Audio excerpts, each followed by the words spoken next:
You're watching 12 WKRC TV, a new generation of news. This is 12 Newsmakers.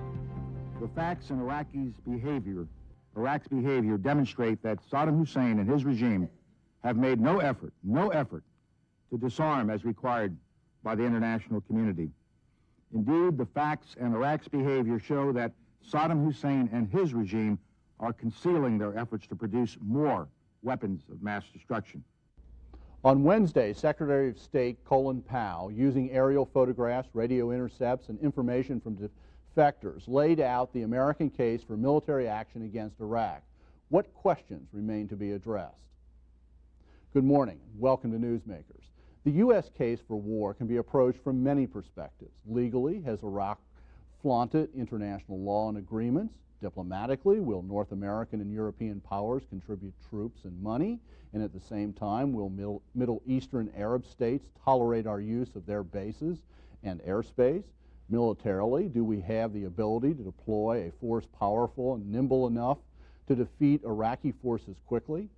In addition to these questions, which deal primarily with why and how, we owe it to ourselves to also pose and grapple with questions about what we should and ought to do. Like legal, diplomatic, and military questions, ethical issues are complex and rarely yield simple, unambiguous answers, but they are no less real nor less important. To try to frame the ethical questions involved with the decision about going to war and prosecuting war, I am joined this morning by James Buchanan, the Bessel Family Professor of Ethics, Religion, and Society at Xavier University. James, welcome to Newsmakers. Thanks for inviting me. You operate, as I understand it, primarily out of a just war theory, which is an old and very long-developed way of approaching it.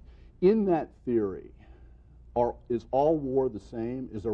Are there ways of thinking about different types of war? There are, and I think in this case, those distinctions are critical. We can, in a span of concepts, we can move from wars that are fought in the name of self-defense. Wars that are self-defensive tend to be considered as just wars.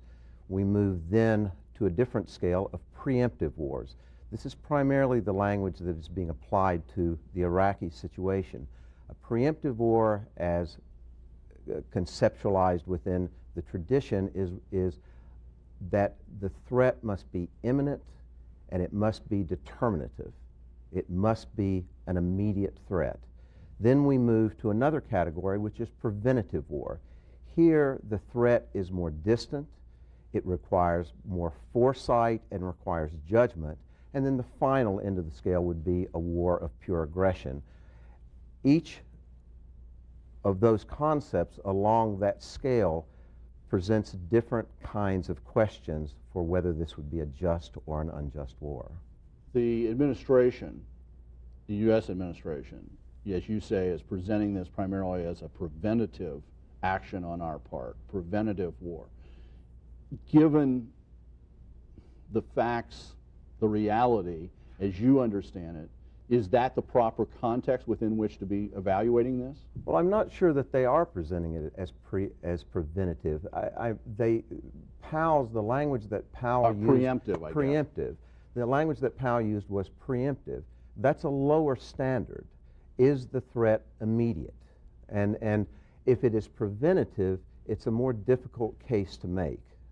In his presentation on Wednesday to the United Nations Security Council, do you think he made the case that we have justification under one of those two categories? Well, the categories that we use in looking at just war are the distinction between fact and judgment.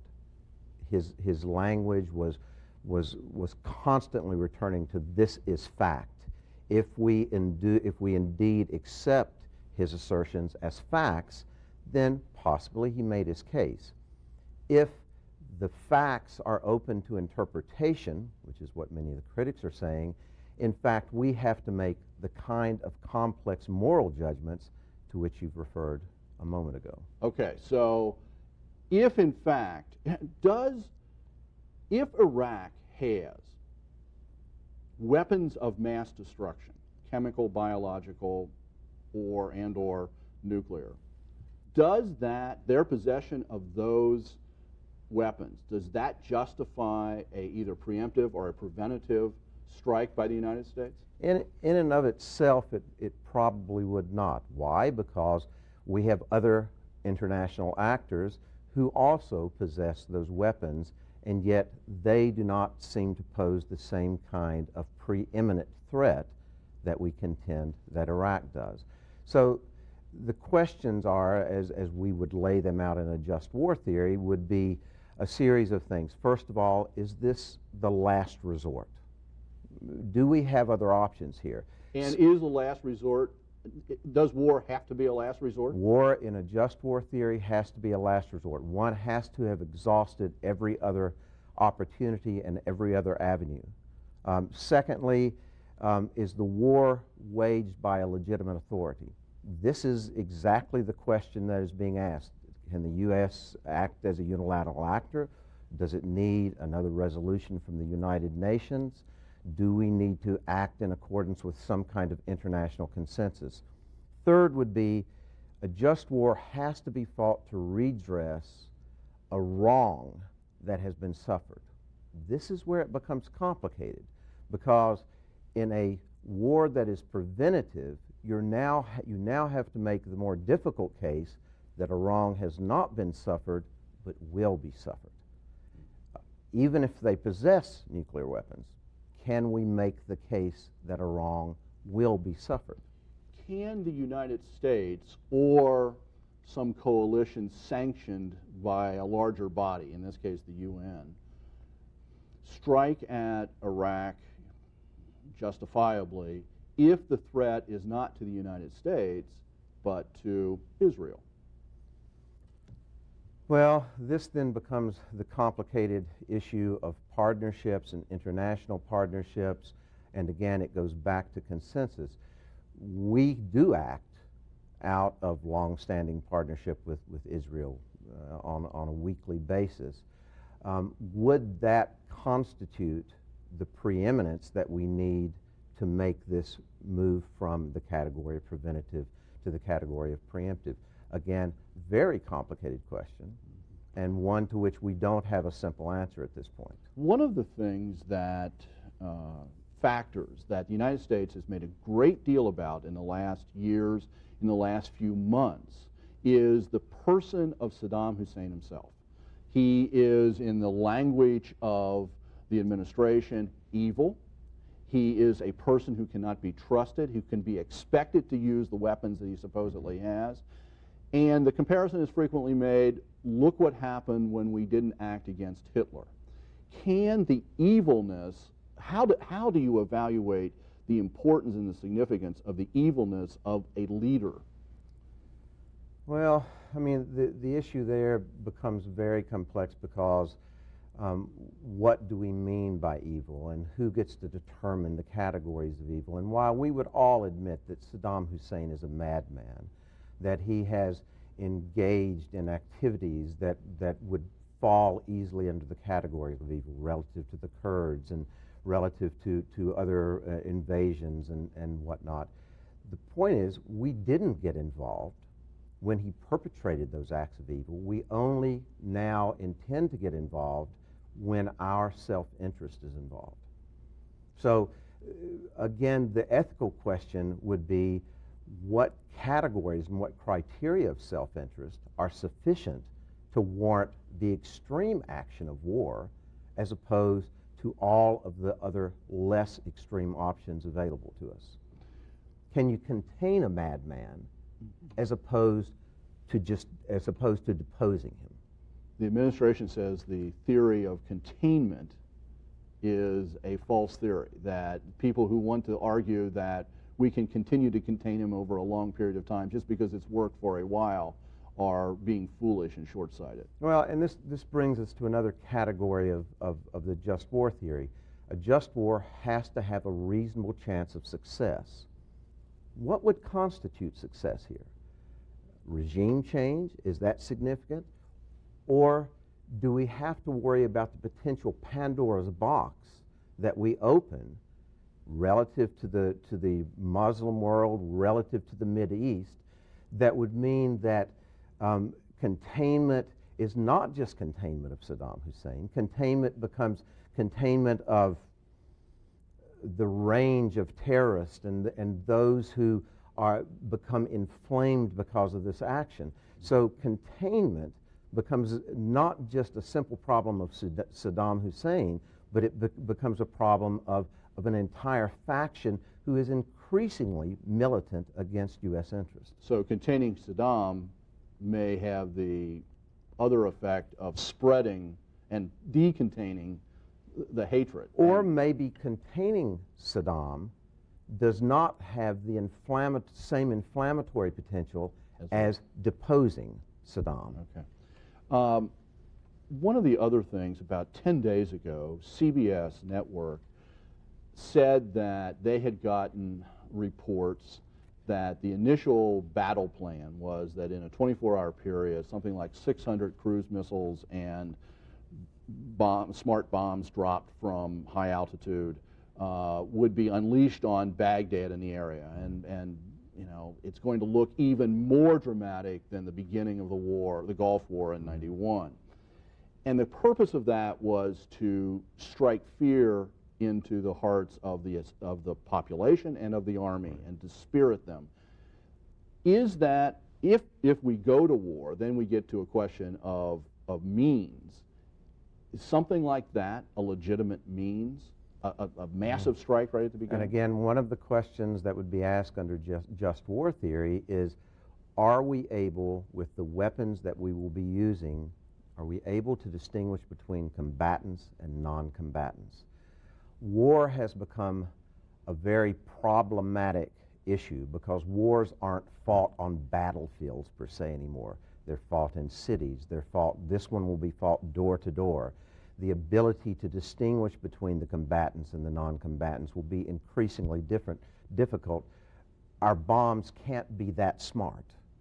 Plus the fact the Republican Guard and the armies are likely to use civilians to shield themselves.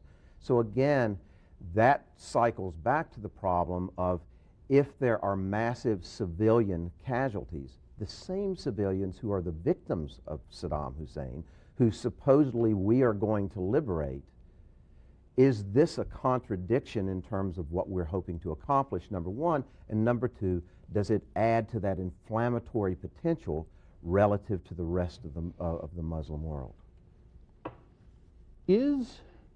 Given modern military tactics and weapons, is it conceivable that under the just war theory you can ever prosecute a just war? It's a good question. It's one that has been asked by most of the major theorists at this point.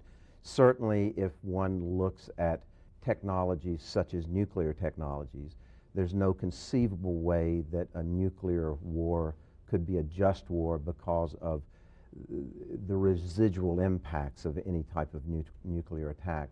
The fact that wars are fought in this distant way now, we don't go in and have the precision of hand-to-hand combat, but they're being fought from airplanes and jets.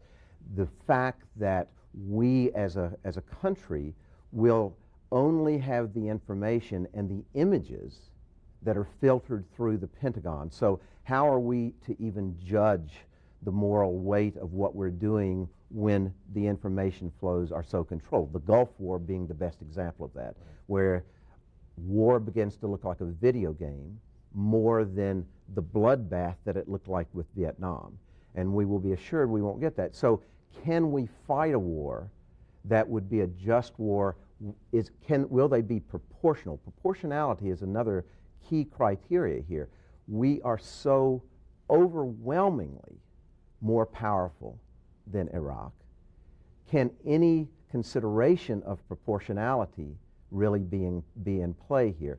And again, bringing the non-combatants into the picture again, is the damage and the devastation that the civilian population is likely to suffer ever going to be proportional to the threat?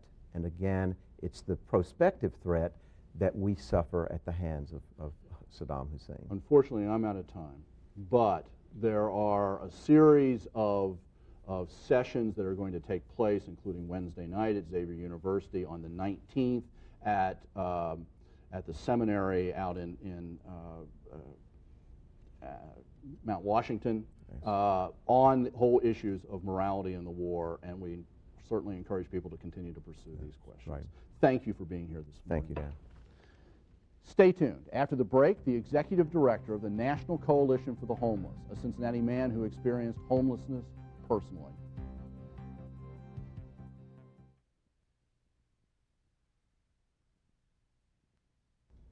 Welcome back.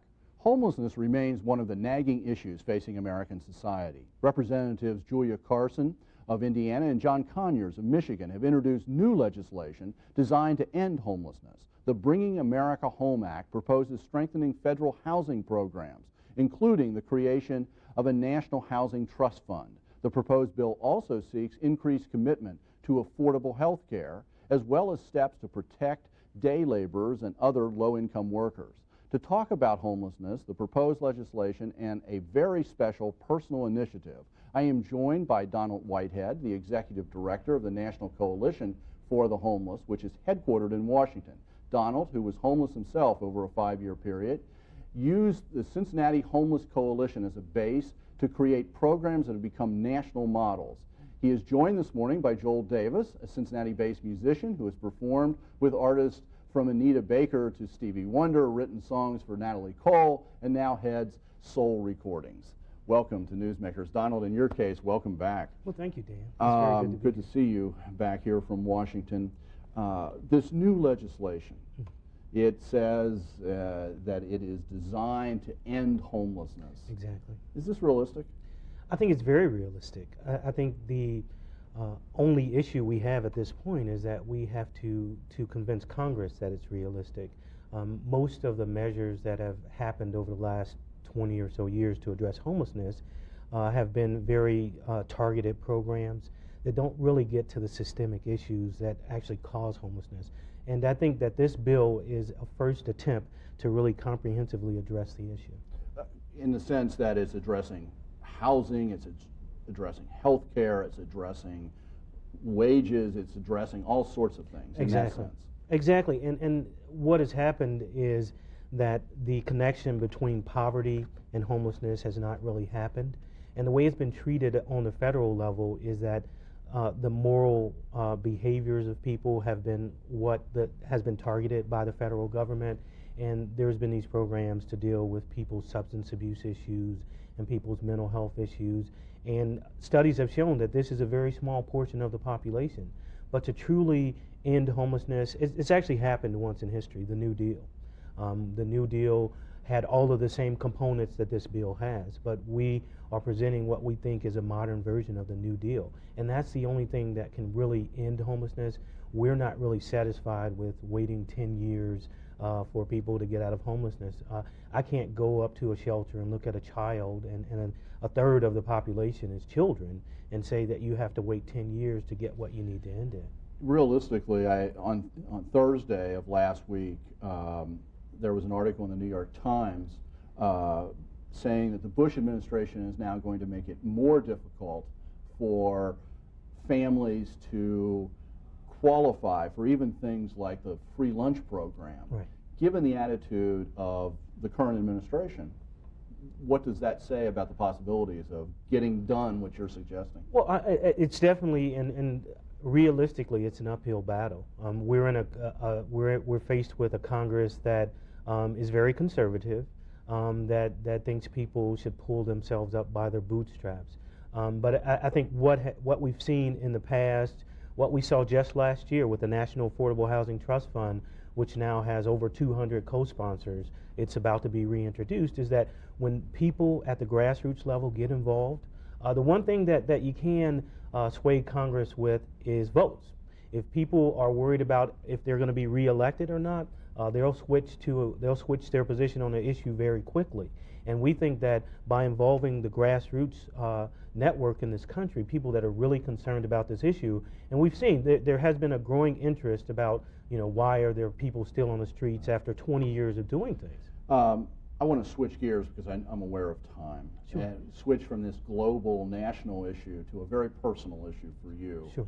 You had a tragedy strike your family this past year that has now caused you to take some action. What happened last year? Well, last year in December, my daughter was diagnosed with leukemia.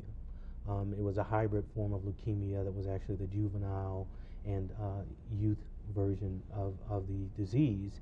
And in a very short time after that, my daughter passed. Last February, I lost my daughter, and she was a child. And how old was she? She was 12. And her name? Her name was Kadash. And we have a picture. I want to make sure that we get a picture of her up, of Kadash up. Go ahead. There she is. And she was just a remarkable child, an angel. I mean, she was a child that you couldn't ask anything more of. She never got in trouble. She was very good in school. She wanted to help everybody that she could. And, she was a child that every parent wants. And it was a tremendous blow to my personal life and definitely to my family, and very unexpected. And you are trying to not just deal with that, but to use that. And you've created a foundation. I have. It's called the Kadash Randolph Foundation, and what we want to do with this foundation is something a little different than many foundations. I want to definitely keep my daughter's name alive. Although she's not here, I want her name to remain alive. And what we want to do with this foundation is we want to recapture people's dreams that they've lost, and something that happened to me. And one thing, the one reason why I wanted to do this is my daughter was very proud of the work that I do. She was very proud of what has happened and the transformation that's happened in my life.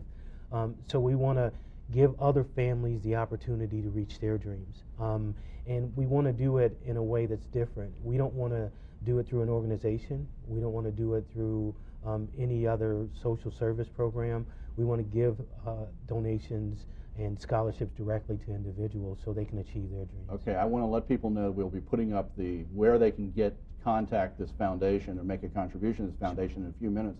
Joel, this is where you come. You and Donald have been friends since you were kids. Mm-hmm. Exactly. And your talent is as a musician. What did you do? What have you done in response to this? Well, first of all, I'd like to thank God for this opportunity. We go back a long way. And we only have a minute, so set up the song. So he gave me a phone call and told me that his daughter had died. And he asked me, would you be interested in doing a song for me? Would you put together a song to sing at her funeral? And of course, by him being my best friend, I had to do that. And it was just my reasonable service to do that. And I took it a bull by the horn and just prayed and asked for guidance to write the proper song to match the lyrical content. And the name of that song? Angel Don't Belong Down Here. And we're going to hear that in just a minute. Okay. And let me thank you for being here today. Let me give you the address of the Kadash Randolph Foundation. You can make a contribution through Union Savings Bank at 8534 Kemper Road, Cincinnati, 45249. Thank you for making Newsmakers a part of your Sunday morning. We leave you this morning with the song that Joel Davis and Donald Whitehead wrote in honor of Kadash Randolph. Have a good week.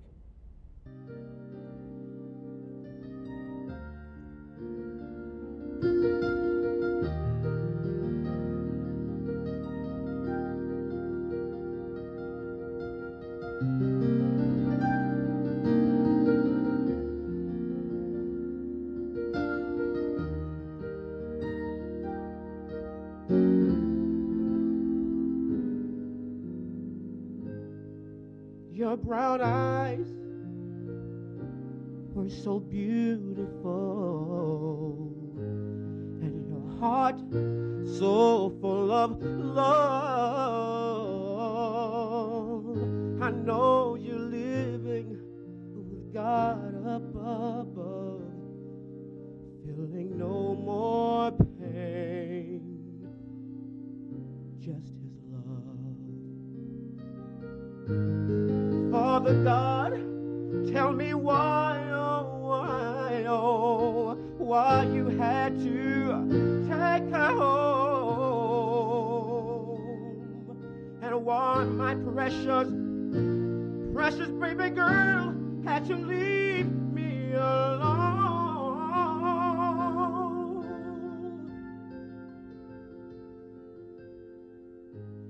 my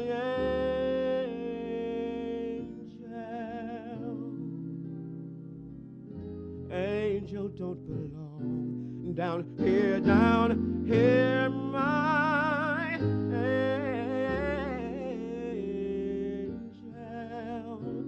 don't belong.